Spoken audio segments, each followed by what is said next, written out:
Hey, welcome to another video. So today we're going to be going into the early rule of Aegon II Targaryen, but before we begin, please be sure to like the video, subscribe to the channel, join the Sith Citadel Discord, links in the description, and consider becoming a join member or sending a super thanks if you wish to further support the channel. Otherwise, let's jump straight into it. The death of King Viserys I Targaryen in 129 AC set in motion a chain of events that would reshape the destiny of the Targaryen dynasty.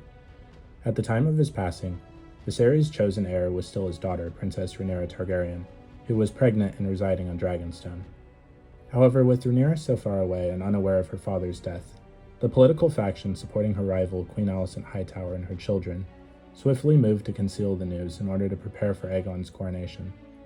For 7 days, the Greens, those loyal to Alicent, hid in the king's death, keeping the body sealed in his chambers while they made preparations for the coronation. The small council, with the exception of Lord Lionel Beesbury, unanimously agreed that Aegon, Viserys' son by Alicent, should ascend the throne. However, when Aegon was summoned to the Green Council, he was nowhere to be found. The Kingsguard searched his quarters, only to find that the prince had been indulging in drunken revelry. According to the most salacious account provided by the court jester Mushroom, Aegon had been at a rat pit in Flea Bottom, drunkenly cavorting with a young girl while watching children fight for sport. Other more restrained accounts, such as that of Septon Eustace, claimed that Aegon had been in bed with a well-placed paramour, the daughter of a wealthy trader.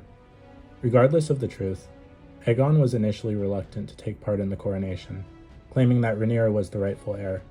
However, it was only after Sir Criston Cole, the Lord Commander of the Kingsguard, convinced Aegon that Rhaenyra's rule would likely result in the execution of him and his brothers, that he reluctantly agreed to the throne. The decision to crown Aegon II was not without controversy.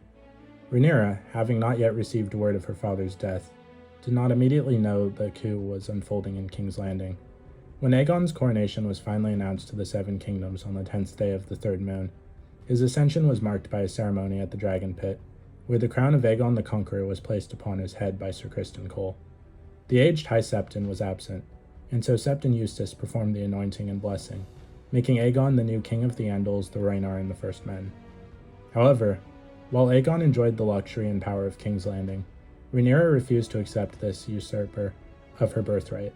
Sir Steffon Darklyn, a member of the Kingsguard loyal to Rhaenyra, managed to escape to Dragonstone with the crown of Viserys I, further cementing the rift between the two factions. The stage was set for civil war, as Rhaenyra crowned herself queen in opposition to Aegon's ascension. Although Aegon wielded the symbols of power, his father's crown, the Valyrian steel sword Blackfyre, and the Iron Throne, he now faced the full force of Rhaenyra's claim, backed by her strong support among House Velaryon, House Stark, and other prominent houses. Aegon, initially uncertain and filled with doubts about the legitimacy of his rule, became increasingly paranoid and vengeful as the political situation deteriorated. When Rhaenyra was crowned, Aegon demanded her execution as well as that of Prince Daemon Targaryen. However, after the intervention of Grand Maester Orwyle, Aegon relented and allowed peace terms to be sent to Rhaenyra, though she rejected them outright. With the realm divided, the civil war known as the Dance of the Dragons began. The early months of the war were marked by brutal events that deepened the divide between the two factions. Prince Aemon Targaryen, Aegon's brother, killed Prince Lucerys Velaryon, Rhaenyra's son, in a confrontation at Storm's End. The murder of Lucerys escalated tensions, and when Aemon returned to King's Landing, Aegon welcomed him with a grand feast to celebrate the victory. However, there were growing concerns among Alicent and Sir Otto Hightower, the Hand of the King, about the brutal nature of Aemon's actions. Seeking revenge, Prince Daemon Targaryen struck at Aegon's family in a devastating way.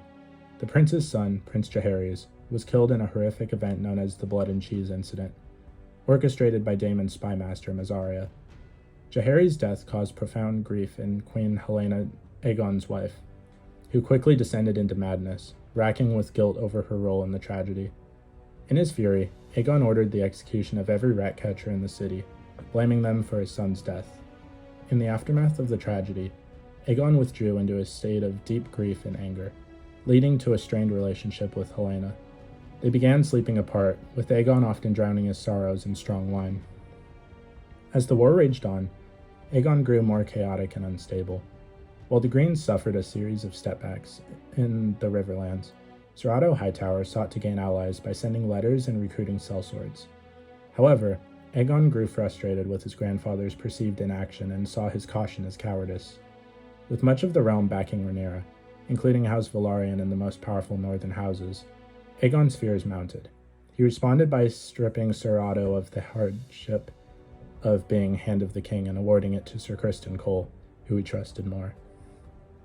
Sir Criston, eager to take the offensive, set the stage for further conflict. Aegon himself participated in a bloody battle at Roop's Rest, where he and Aemond fought alongside the Kingsguard to slay Princess Rhaenys Targaryen, who had been a key supporter of Rhaenyra. However, the victory came at a high cost. Aegon's dragon Sunfire was severely injured, and Aegon himself was grievously wounded. His body was burned and broken, and he would spend the next year bedridden, suffering from excruciating pain. He was so consumed by the effects of his injuries that he was rendered incapacitated for much of the year, with his mind clouded by the milk of the poppy. During his long recovery, Aegon's mother and his brother Aemond assumed the roles of Prince Regent and Queen Regent respectively, and protector of the realm, ruling in his stead. Aegon's body remained twisted and scarred, and his physical and mental health deteriorated as he struggled with the burden of his crown. His reign, already fraught with conflict and division, would continue to be marked by tragedy and warfare, as the Dance of the Dragon spiraled ever deeper into chaos. So what did you guys think of the early rule of Aegon II Targaryen? Please let me know in the comments down below. If you haven't already, please be sure to like the video, subscribe to the channel, join the Sith Citadel Discord, links in the description, and consider becoming a join member or sending a super thanks if you wish to further support the channel. Otherwise, I'll see you in the next video.